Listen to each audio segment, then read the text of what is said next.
Travels with Phil continue in New Madrid, Missouri on the Mississippi River. You can see it over there.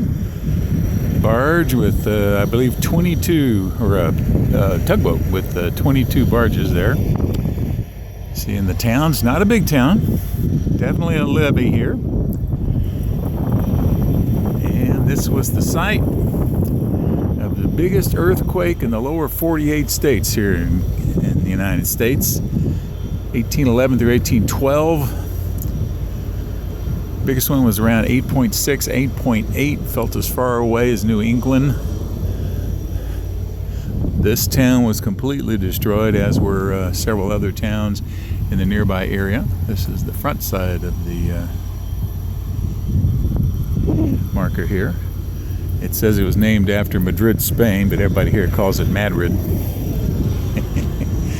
And then here's some of the information about the earthquake.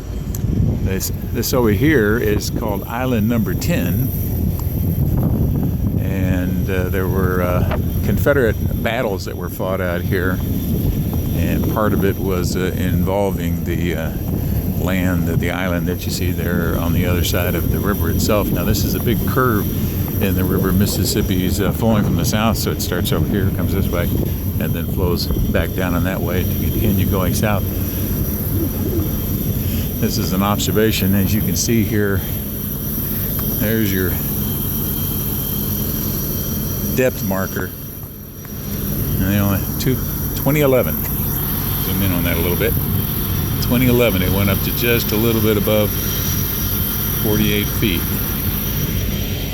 So that's quite a bit out there. Come up here and let you see the entire river. Now the earthquake out here caused massive damage, destroyed towns long ways away. Again, as I said, it was felt as far away as New England. There were tidal waves in the river.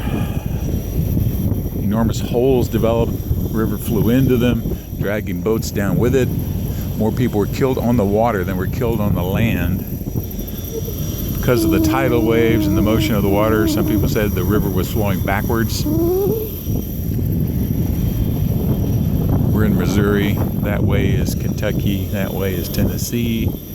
Over by that smokestack over there is where that Kentucky Bend is at, where there's a weird small little stretch of Kentucky right in the middle of the river. It's connected by land to Tennessee, even though it's not connected to any other part of Kentucky. This is all levee that you see along there. And you will see this along here. There are multiple levees out here. You can drive on them, as you can see that red truck over there. In some places you can drive on them. They put roads on them in a lot of places. And there'll be more than one levee out here. Small island right there. See that one? This looks like they're staging the barges here. Sometimes they wait for the crew to change shifts. Sometimes they're waiting for their turn to go up or down. Sometimes they're trading pilots. They'll have local people will come in on the boats out here, and they will go with them for several miles because they're the only ones that know the details of what's going on in this particular spot. But you've probably never heard of New Madrid or New Madrid either way. But again, the biggest earthquake in the 48 states, meaning basically, not counting Alaska, that ever occurred in the United States happened right here in 1811 and in 1812. Travels with Phil continues.